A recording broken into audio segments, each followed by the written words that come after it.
11-year-old Henry-Ellis Pritchard sat quietly between his parents in a hired open-top carriage as they traveled down Main Street in Brownsville, Texas.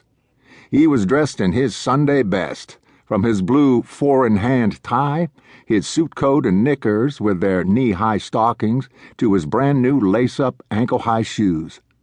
His light brown hair, slicked back when the journey began, was now blowing gently in the Gulf breeze. His ever-present smile shone bright as always, just as his mother had taught him to do at all times. Sitting across from the family was a well-dressed Mexican gentleman, a security officer employed by the man they were going to visit. The security officer's name was Jose Rocafuerte, and he would smile at Henry-Ellis every so often. Henry-Ellis studied the man. In Austin, where he came from, one seldom saw a Mexican anymore.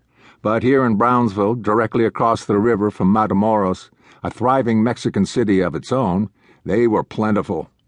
He'd seen a few Mexicans during his visits to his grandfather's the previous summer, when he stayed with them on his old ranch in Juanita, Texas. But Juanita was much closer to the international border than Austin.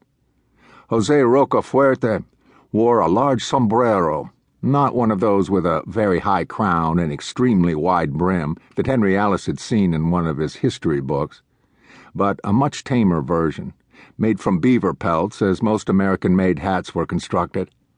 His once black, now going to white mustache had been trimmed neatly above his upper lip, and he wore his sideburns and hair, also white, quite long, to cover some smallpox scarring he had on his neck and both cheeks.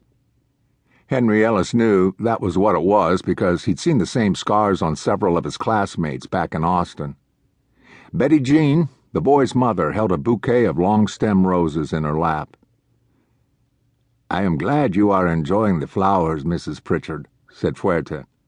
"They were gathered from the personal gardens of Don Roberto." Henry-Ellis watched as Fuerte spoke, the man's eyes shifting from one direction to another, always on the alert for trouble.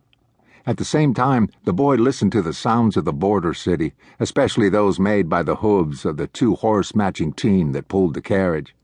The Mexican driver was taking them to the border bridge crossing at the far end of the well-traversed cobblestone boulevard.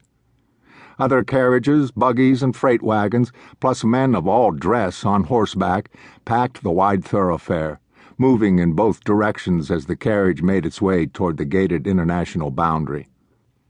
"Now, son," said the boy's father, Kent, "I know you've been to Mexico with me several times before, and I know you've always enjoyed those outings we've had together below the border. I just want to remind you again that this trip isn't going to be just like it was on those other occasions.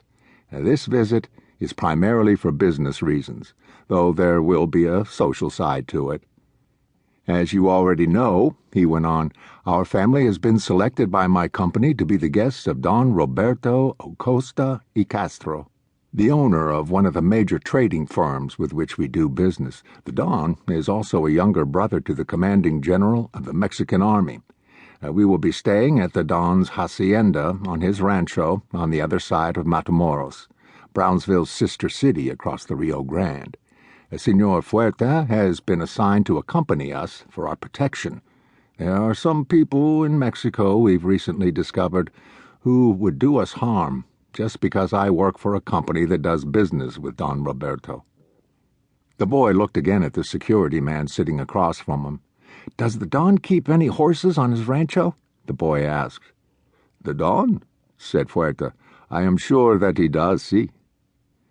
"Now don't you let me catch you begging Don Roberto for a horseback ride, young man," said his mother, Betty Jean, "or anything else. If you do, I'll paddle your little butt so hard you won't be able to sit down for all the time we're in Mexico, plus what it takes for us to get back home to Austin."